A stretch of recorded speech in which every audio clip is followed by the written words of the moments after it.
Welcome to the next lecture of induction machine guys. तो इस lecture में हम उस कॉन्सेप्ट को डिस्कस करेंगे, उस कॉन्सेप्ट पे बेस्ड क्वेश्चन को डिस्कस करेंगे जो हमने अभी तक कर लिया है। तो पहला क्वेश्चन दिया गया है, एक 3 phase slip ring induction motor है जिसमें 4 पोल्स हैं स्टेटर में और 6 पोल्स हैं रोटर में।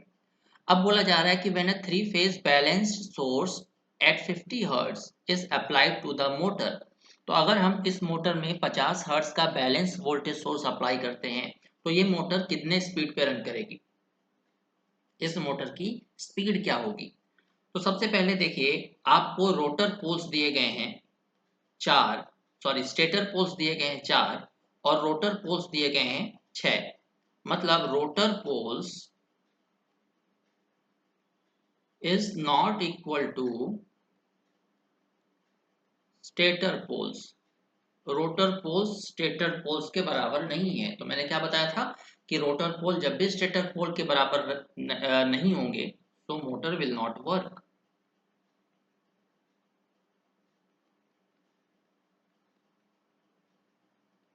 मतलब स्पीड कितनी हो जाएगी, 0।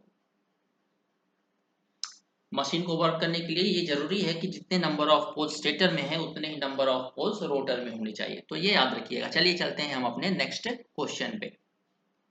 नेक्स्ट क्वेश्चन क्या बोला जा रहा है कि properly shunted center zero galvanometer in rotor circuit of a 6-pole 50 Hz wound rotor induction motor।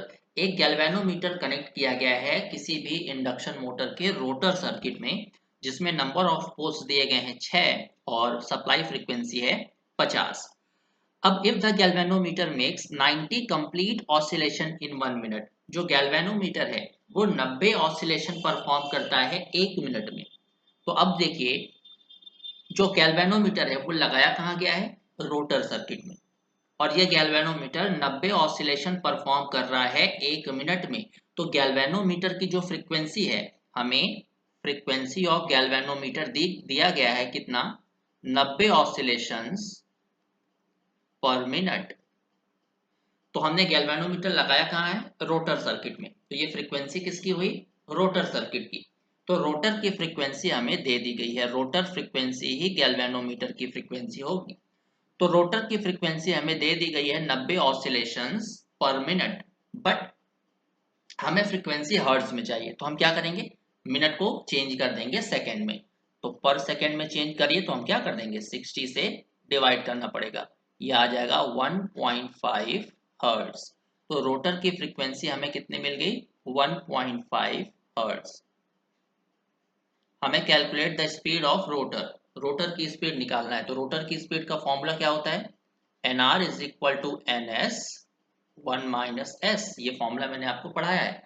अब आपको स्लिप भी नहीं पता, सिंक्रोनस स्पीड भी नहीं पता, दोनों निकालनी है। तो सबसे पहले हम स्लिप निकाल लेते हैं। हम जानते हैं रोटर फ्रीक्वेंसी क्या होता है, slip times of supply frequency. तो यहाँ से हम स्लिप निकाल सकते हैं। स्लिप क्या हो जाता है, ratio of rotor frequency upon supply frequency. Rotor की फ्रीक्वेंसी है 1.5 हर्ट्ज, सप्लाई फ्रीक्वेंसी या स्टेटर की फ्रीक्वेंसी या जो एफ है वो हमें दिया गया है कितना, 50। तो ये हमें मिल जाएगा 0.03। स्लिप हमें मिल गया 0.03। हमें ns चाहिए यानी कि सिंक्रोनस स्पीड।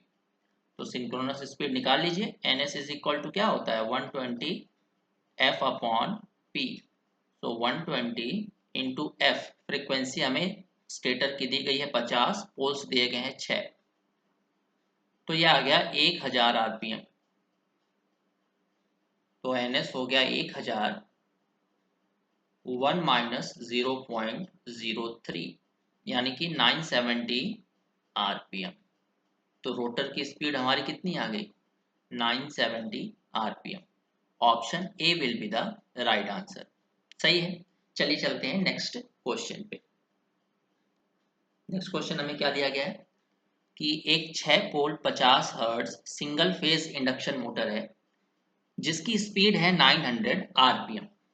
तो runs at speed of 900 RPM. इसका क्या मतलब है, जो मशीन है वो 900 आरपीएम पे रन कर रही है। इसका मतलब है कि रोटर की स्पीड दी गई है। रोटर की स्पीड ही मोटर की स्पीड होती है, याद रखिएगा। तो एनआर हमें दिया गया है 900 आरपीएम। हमें बोला जा रहा है the frequency of current in cage rotor, यानी कि रोटर की फ्रीक्वेंसी हमें निकालनी है। तो रोटर की फ्रीक्वेंसी हम जानते हैं क्या होता है, rotor frequency is equal to slip times of supply frequency. अब हमें स्लिप तो नहीं पता, सप्लाई फ्रीक्वेंसी दी गई है 50, तो स्लिप में अगर 50 का मल्टीप्लाई कर देते हैं तो हमें हमारी रोटर की फ्रीक्वेंसी मिल जाएगी। तो हमें स्लिप नहीं पता, स्लिप क्या होता है, स्लिप होता है ns minus nr upon ns। ns है सिंक्रोनस स्पीड, nr है रोटर की स्पीड। तो nr तो हमें दिया गया है, ns हमें नहीं दिया गया, तो ns हम निकाल लेते हैं 120 f/p। तो 120 इंटू फ्रीक्वेंसी है 50, पोल्स हैं 6, तो ये आ जाएगा 1000 आरपीएम। 1000 आरपीएम ये आ जाएगा। तो slip is equal to 1000 minus 900 divided by 1000, हमें कितना मिल जाएगा, स्लिप हमें मिल जाएगा 0.01।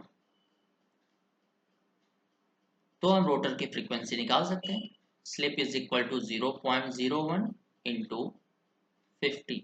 तो ये हमें मिल गया, ये एक्चुअली 0.1 होगा, 0.01 नहीं होगा, तो ये आ जाएगा 0.1, मतलब ये हमें मिल जाएगा 5 हर्ट्ज। तो क्या एक ही फ्रीक्वेंसी हमें मिलेगी, रोटर की फ्रीक्वेंसी एक ही होती है, रोटर की दो फ्रीक्वेंसीज होती हैं, दो फ्रीक्वेंसी पॉसिबल होती है। पहली जब रोटर फॉरवर्ड डायरेक्शन में रोटेट कर रहा होगा, दूसरी जब रोटर रिवर्स डायरेक्शन में रोटेट कर रहा होगा। So rotor frequency is equal to slip times of supply frequency. ये पॉसिबल है जब रोटर फॉरवर्ड डायरेक्शन में रोटेट कर रहा है, बट अगर रोटर रिवर्स डायरेक्शन में रोटेट कर रहा है तो क्या होगा, चलिए देख लेते हैं, एक फॉर्मूला डिराइव कर लेते हैं, इसको हमेशा याद रखिएगा। देखिए रोटर की फ्रीक्वेंसी हम क्या बोल सकते हैं, ns is equal to 120 f upon p। So ns is equal to, इसको समझिए कुछ इस तरह से, ns is equal to 120 f upon p, ये हमें पता है। तो अगर हम यहां से फ्रीक्वेंसी ऑफ रोटर निकालें तो क्या हो जाएगा, p divided by 120 multiplied by क्या हो जाएगा, ns। और अगर हम रिलेटिव स्पीड निकालें, रिलेटिव स्पीड जब रोटर रिवर्स डायरेक्शन में रोटेट कर रहा है, तो हम यहाँ पे क्या लिख सकते हैं, ns प्लस nr,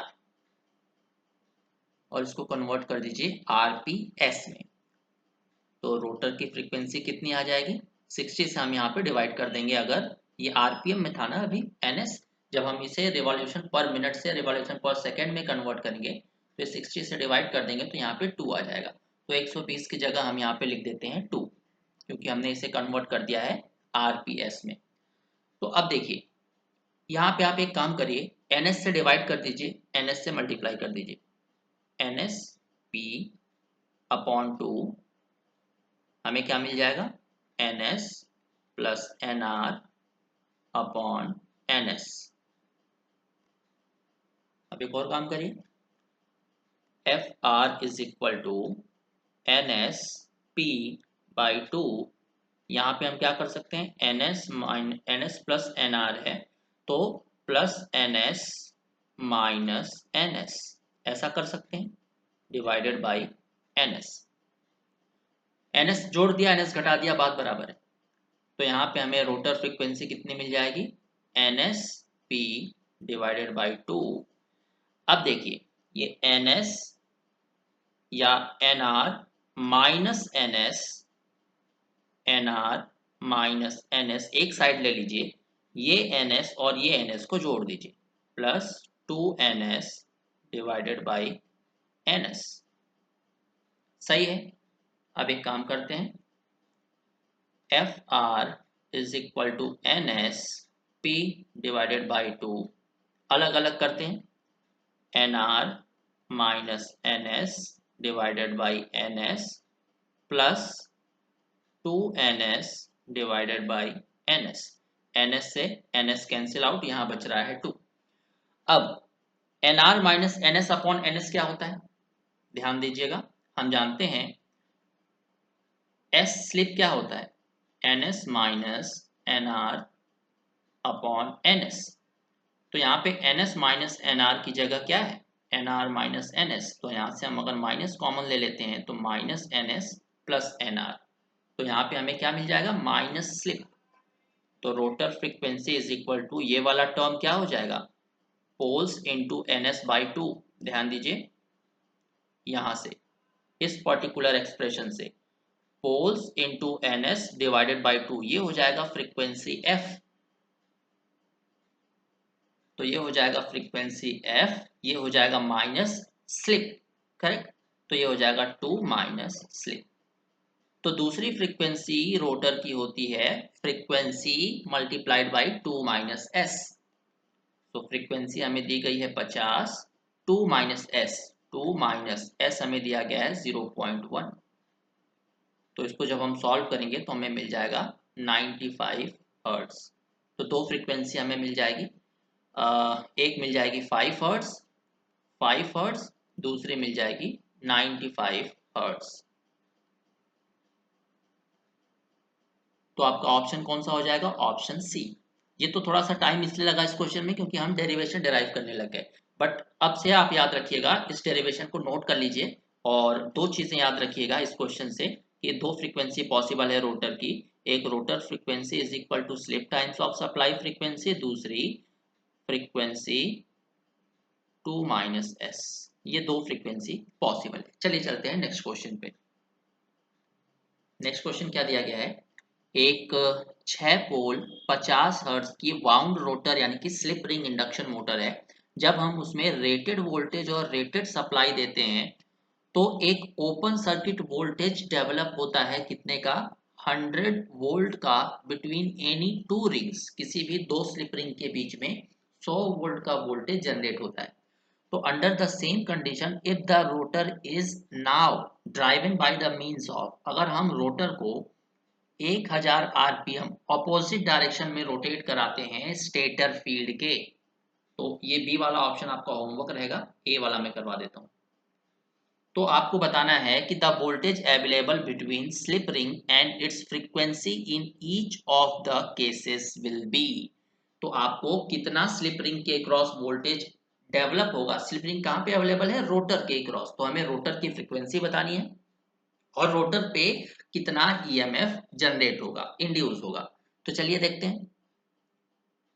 आपको एक चीज याद रखनी होगी कि रोटर में हमेशा slip times of voltage generate होता है, करेक्ट। तो पहले हमारा वोल्टेज कितना जनरेट हो रहा था, 100। पहले हमारा वोल्टेज कितना जनरेट हो रहा था, 100। अब कितना जनरेट होगा, स्लिप टाइम्स ऑफ वोल्टेज। तो हमें स्लिप निकालना पड़ेगा। स्लिप क्या होता है, N S minus N R upon N S. तो ये तो होता है जब हमारा रोटर फॉरवर्ड डायरेक्शन में रोटेट करता है। बट अगर रोटर हमारा रिवर्स डायरेक्शन में रोटेट कर रहा है, पहला देखिए क्या बोला जा रहा है, जो रोटर है वो 1000 RPM opposite direction of rotation में, अपोजिट डायरेक्शन ऑफ रोटर के रिस्पेक्ट में, opposite direction of stator field के रिस्पेक्ट में रोटेट कर रहा है। यानी कि अगर स्टेटर फील्ड हमारी फॉरवर्ड डायरेक्शन में है तो जो रोटर है वो रिवर्स डायरेक्शन में रोटेट करेगा। स्टेटर फील्ड की स्पीड कौन सी होती है, ns। तो ns के उल्टी डायरेक्शन में nr होगा। तो ns अगर पॉजिटिव है तो ns minus nr upon ns होता है। तो nr की डायरेक्शन को रिवर्स कर दीजिए तो nr हो जाएगा नेगेटिव। नेगेटिव नेगेटिव क्या बना देगा, पॉजिटिव। तो ns plus nr upon ns हो जाएगा। रोटर की स्पीड हमें दिया गया है 1000 आरपीएम। तो nr की जो स्पीड है वो हमें दे दी गई है 1000 आरपीएम। ns हमें निकालना है, ns हम निकाल लेते हैं। ns क्या होता है, 120 f by P, f divided by 6। तो ये आ जाएगा 1000 आरपीएम। तो ns हमें कितना मिल गया, ये भी मिल गया 1000 आरपीएम। तो स्लिप हमें मिल गया 1000 प्लस 1000 डिवाइडेड बाई 1000। तो स्लिप हमें मिल गया 2। स्लिप हमें 2 मिल गया। तो टोटल वोल्टेज इंड्यूस होता है स्लिप टाइम्स। तो 2 टाइम्स ऑफ 100 कितना आ गया, 200 volt is the right answer. पहले 1000 वोल्ट इंड्यूस हो रहा था, बाद में हमें क्या मिला, जब हमने उसको उल्टे डायरेक्शन में रोटेट कराया स्लिप डबल हो गई। वोल्टेज हमेशा स्लिप टाइम्स होता है, स्लिप डबल हो गई तो वोल्टेज भी कितना हो जाएगा, डबल। तो 100 से वोल्टेज कितना हो जाएगा, 200। तो इतना याद रखिएगा।